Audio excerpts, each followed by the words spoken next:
In our run-up to Lent, we've been thinking about a book called Paula, and it's a book about some stories of women who accompanied Jesus on the last week of his life. Now obviously we don't know the stories of the women who accompanied Jesus because most of them are not recorded in the Bible. So we've had to use our imaginations to just think about what it might have been like to be there at the time when these momentous things happened.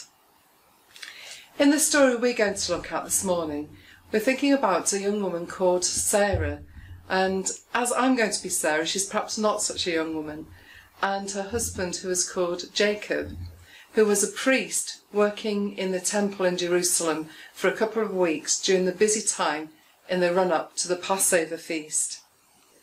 This was a really big time in the Jewish calendar when people came from all over the country and beyond to bring their sacrifices for the Passover feast. They each had to purify themselves by bringing a lamb that they would then sacrifice and eat as a family. And one of the jobs of the priests was to help with the actual sacrifices because hundreds and hundreds of lambs were brought each day to the temple. But as I began to read the story of Sarah and Jacob, I was a bit distracted by their names in the story. Because obviously Sarah and Jacob are really important Jewish names. So for just a moment before we carry on, I'd like you to think about your own name and the significance of your name. Who gave you your name? Do you know if your name has any significance in your family life? Does it have any special meaning for you? Do you like your name, or would you rather have been called something different? So first of all, let's just spend a moment thinking about the names Sarah and Jacob. Sarah, if you remember the stories from the Old Testament, was married to Abraham, who was seen as a patriarch of the Jewish people. So in that way, I suppose Sarah was the matriarch. It's a fascinating story if you read it, and it tells of Sarah's battle with infertility until eventually she produced a son at a very old age, and she called her son Isaac. But in the meantime, because she thought she wouldn't be able to have a child, she had given her slave girl, Hagar, to Abraham so that he could have a child with her. That's a sort of arrangement we would probably frown on very much in these days, and it led to a lot of problems because Hagar had a son called Ishmael, and she gave birth many years before Sarah did.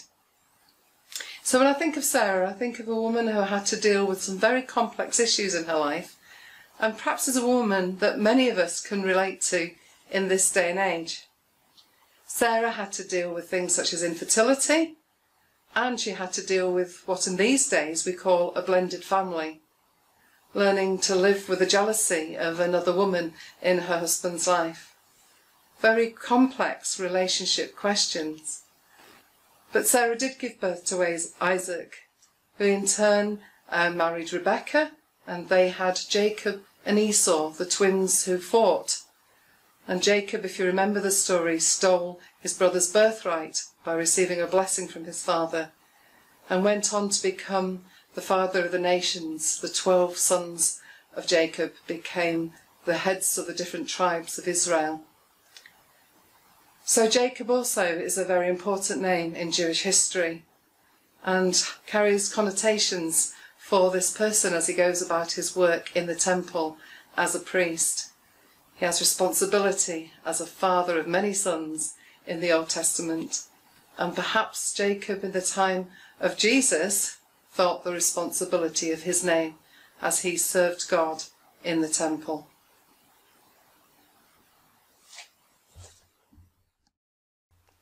Hello, Jacob.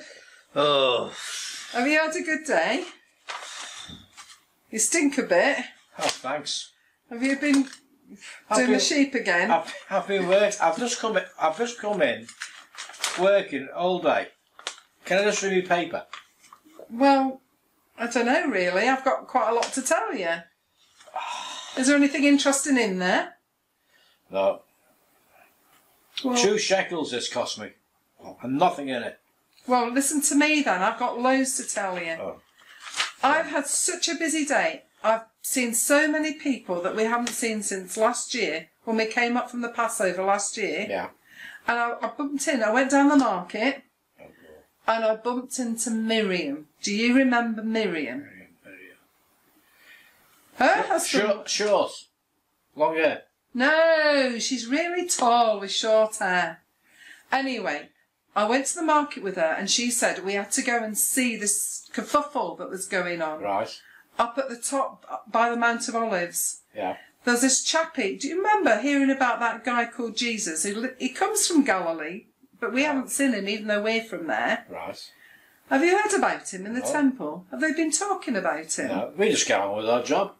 Well, I think We've got no time for gossip. you should have heard of him, because Miriam said we had to go and see him because he was going to come into Jerusalem.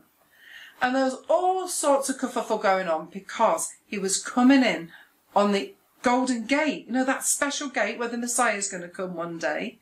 It was coming into that gate today. Is that new that transport, that new Golden Gate? Oh, stop it. So I went up with Miriam to see, and I expected, because she'd made such a fuss about it, that we're going to see this grand person coming in on a horse. And what did you see? And what did we see? We saw this chappie sat on the back of a donkey, toddling into the Eastern Gate. So I was a bit disappointed and I said to Miriam, let's go home. But she said, no, we've got to watch this. And then people got a bit excited and we had people singing and shouting. In the streets, singing? Yeah, it was quite fun actually. And we were breaking down the palm trees. Only one or two off the trees. And we were waving them at this man on the donkey. And I got caught up in it. It was all really exciting. And Miriam said that, we've got to watch this person because he's been doing a lot of amazing things. And I reckon, you know what, following on there, I reckoned I saw a chappie there that you used to give money to, that used to beg. Do you remember there was a guy called Bartimaeus and you used to throw money to him? I used to throw money to a beggar. You did, and he was blind. And I'm sure I saw him following Jesus on that behind the donkey. But he wasn't blind anymore, he could see. So whether I've got it muddled up. But anyway, I'm sure it was that. I hope you could see. You call me on the donkey. I'm sure that was the chappie that you used to give money to. Anyway, Miriam said we've got to watch out for this chap. But she said that people are saying that he's the Messiah. But if he'd been someone important, you lot would have come out to greet him, wouldn't you? Yeah. So I was watching out for you and all the priests coming out to say, hey, Jesus, good to see you. Well, we were in the back working. Well, yeah, none of you came out. So I thought, well, he can't be that important if none of you have come out to see him. No. But Miriam says we've got to be really careful because the Romans are getting a bit fed up, because if people like him cause a bit of trouble, then the Romans might stop us from doing what we're doing for our Passover festival and celebrations. And because they let us get on with it, it could be if there's a bit of bother with him coming in and creating, then they might stop the rest of us. I'm going to be tired of Miriam this and Miriam that. But she knows, you see. Her husband comes home and tells her things. And he said to her that he's a really intelligent guy, this Jesus. And he's been in the temple. Have you not seen him in the temple? No. Well, she says that her husband has seen him in the temple and they ask him all these questions and he gives them the answers and he knows what he's talking about. And you know what he said the most important commandment is, and you're always saying, what's the most important commandment? And he said that the most commandment is to love God with all your heart and love your neighbour as yourself. Well, you can't argue with that, can you? So next time you go to the temple, you look out for this Jesus guy and you see what you think of him. All right? Right, okay. Okay, well, I'm going to make you tea, but about time. It's a bit whiffy round here. I can smell the sheep. Can you go and have a wash or something before I have your tea? You know we're on a water meter. Oh, go on. It's too pongy round here. No rest for the workers. Oh, next time I have a story to tell me rather than me having to tell you what's going on. Oh. Always me. Andy and I had a bit of fun just thinking what it might have been like to be there on that first Palm Sunday. Obviously, with the benefit of hindsight, we have a better idea of who Jesus was and what he was doing and the significance of him riding into Jerusalem on a donkey. But there are questions we can ask ourselves this Palm Sunday as we consider the impact that Jesus has on our lives today. One thing it's made me think about is, how would I recognise Jesus if he walked down my street today? How would I recognise him? Would he still be wearing sandals and different clothes? No, but I wonder what we would recognise about him, what we would expect to see, how we would expect him to behave. So have a think about that if you can, in your own family situation, perhaps even while you're sitting having a meal together. Say, if Jesus walked down the street today, what would we expect to see? The other thing that challenged me when thinking about Palm Sunday was actually Jesus was bringing some risk into a situation that was quite heightened. The Romans were an occupying force, and they were allowing a degree of religious freedom within Jerusalem. Somebody coming in and causing trouble or bringing attention to the temple was not necessarily helpful to the Jewish people. It's quite possible that the Romans would have had to quell a riot or bring an end to any trouble that was happening, and actually then make things a lot more difficult for the people who were living in the city at that time. So I wonder how we would feel if an encounter with Jesus suddenly upset some of the comfort of our own lives. If there were expectations on us to change some of the way we do things, or perhaps the way we think.